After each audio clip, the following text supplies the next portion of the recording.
नमस्कार दोस्तों, स्वागत है आप सबका आपके अपने YouTube चैनल रेनबो स्टडी में। दोस्तों, आज का हमारा टॉपिक है वंशानुक्रम के प्रमुख सिद्धांत।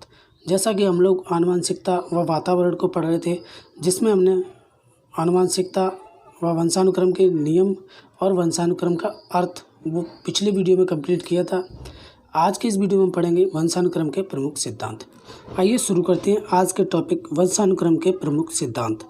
पहला दिया है इसमें बीज कोष की निरंतरता का सिद्धांत। इसके जो प्रतिपादक हैं वो है बीजमैन। आप इसे रिलेट करके भी याद कर सकते हैं, बीज कोष यानी कि बीजमैन। इसके प्रतिपादक कौन है? बीजमैन। उनका कहना है कि शरीर का निर्माण करने वाले जनन द्रव्य जो होते हैं वो कभी नष्ट नहीं होते हैं, बल्कि इनका पीढ़ी दर पीढ़ी हस्तांतरण चलता रहता है। यानी कि ये जनन द्रव्य होते हैं शरीर का निर्माण करने वाले, वो कभी नष्ट नहीं होते हैं और ये पीढ़ी दर पीढ़ी चलते रहते हैं। अब दूसरा जो है उपार्जित गुणों का असंचरण का सिद्धांत। इसका भी जो कौन है प्रतिपादक? बीजमैन है। इसमें दिया है उपार्जित यानी कि उपार्जित या फिर अर्जित गुणों का एक पीढ़ी से दूसरी पीढ़ी में स्थानांतरण नहीं होता है। यानी कि जो अर्जित किए हुए गुण होते हैं वो हम एक पीढ़ी से दूसरी पीढ़ी में नहीं दे सकते हैं। जैसे मान लीजिए गाड़ी चलाना है या फिर विदेशी भाषा बोलना है या चित्रकला है, तो हम ये जो गुण हैं जो हमने अर्जित किए हैं, जो हमने कमाए हैं, वो हम एक पीढ़ी से दूसरी पीढ़ी में नहीं दे सकते हैं। और तीसरा है उपार्जित गुणों का संचरण का सिद्धांत। तो इसका जो प्रतिपादन किया था वो थे लेमार्क। किसने किया था? लेमार्क। अब लेमार्क का मानना था कि व्यक्तियों द्वारा अपने जीवन में जो कुछ भी अर्जित किया जाता है वह उनके द्वारा उत्पन्न किए जाने वाले व्यक्तियों को संक्रमित किया जाता है। यानी कि उनका मानना था कि जो व्यक्ति जो है अपने जीवन में जो कुछ भी अर्जित करता है या फिर उसके द्वारा जो उत्पन्न किया जाता है वह दूसरे व्यक्तियों में संक्रमित किया जा सकता है। और उन्होंने उदाहरण भी दिया है। उन्होंने बताया है कि जैसे जिराफ जो है, पशु की गर्दन पहले घोड़े के समान थी। यानी कि जिराफ जो था जिसकी गर्दन लंबी होती है, उसकी पहले जो गर्दन थी किसके समान थी? घोड़े के समान थी। पर कुछ विशेष परिस्थितियों के कारण वह लंबी हो गई। मतलब कुछ विशेष परिस्थितियाँ ऐसी आईं कि वो लंबी हो गई। जैसे कि वो पेड़ से हमेशा गर्दन ऊंची करके ही टहनियाँ तोड़ता था, अपने लिए भोजन की व्यवस्था करता था। इस तरह से कुछ ऐसी विशेषताएँ आईं, परिस्थितियाँ आईं विशेष, जिनके कारण उसकी गर्दन लंबी हो गई।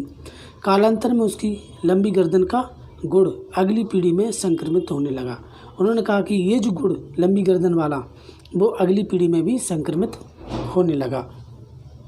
अब यहाँ पर लिखा भी है नीचे कि वर्तमान में विकासवाद या अर्जित गुणों के संक्रमण के सिद्धांत को स्वीकार नहीं किया जाता है। अब इन्होंने जो लेमार्क ने जो बताया है उपार्जित गुणों का संचरण का सिद्धांत जो है, इसको स्वीकार नहीं किया जाता है वर्तमान में।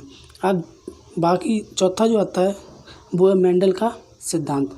इन्होंने जो अपना प्रयोग किया था वो किन पे किया था? सफ़ेद चूहों पर और मटर के दानों पर इन्होंने अपना प्रयोग किया था। सफ़ेद चूहों पर और मटर के दानों पर किसने किया था? मेंडल ने। मेंडल के अनुसार एक ही माता पिता से प्राप्त संतानों में भिन्नता पाई जाती है। देखिए, मेंडल का मानना था कि एक ही माता पिता से जो संतानें उत्पन्न होती हैं उनमें भी कुछ भिन्नता पाई जाती है। यानी कि ये भिन्नता के नियम को स्वीकार करते हैं। अब बात करते हैं वातावरण की, यानी कि इन्वायरमेंट की।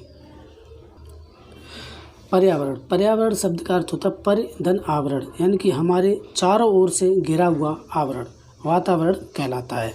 मानव विकास को प्रभावित करने वाला प्रमुख कारक वातावरण को माना जाता है। बालक पर वातावरण का प्रभाव, यानी कि बालक पर जो वातावरण का क्या प्रभाव पड़ता है? देखो, पारिवारिक वातावरण, परिवार को बालक की प्रथम पाठशाला माना जाता है और माँ को प्रथम शिक्षक। बालक के विकास में माँ की महत्वपूर्ण भूमिका होती है। बालक को परिवार से प्राप्त शिक्षा अनौपचारिक शिक्षा कहलाती है। मोस्ट इम्पोर्टेंट है। देखिए, बालक की प्रथम पाठशाला माना जाता है परिवार को, और माँ को है जो प्रथम शिक्षक माना जाता है।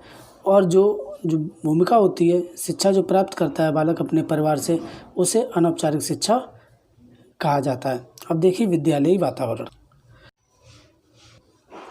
द्वितीय विद्यालय जो होता है, यानी कि द्वितीय परिवार जो होता है वो उसका विद्यालय होता है, जहाँ पर बालक औपचारिक शिक्षा प्राप्त करता है। बालक का विधिवत रूप विद्यालय में प्रवेश बाल्यावस्था में होता है। बालक का जो विद्यालय में प्रवेश होता है बाल्यावस्था में। और बालक की जो द्वितीय परिवार माना जाता है विद्यालय को माना जाता है, जहाँ पर वो किसी औपचारिक शिक्षा प्राप्त करता है, और परिवार में जो अनौपचारिक शिक्षा प्राप्त करता है। तो ये जो है टॉपिक हमारा कंप्लीट होता है।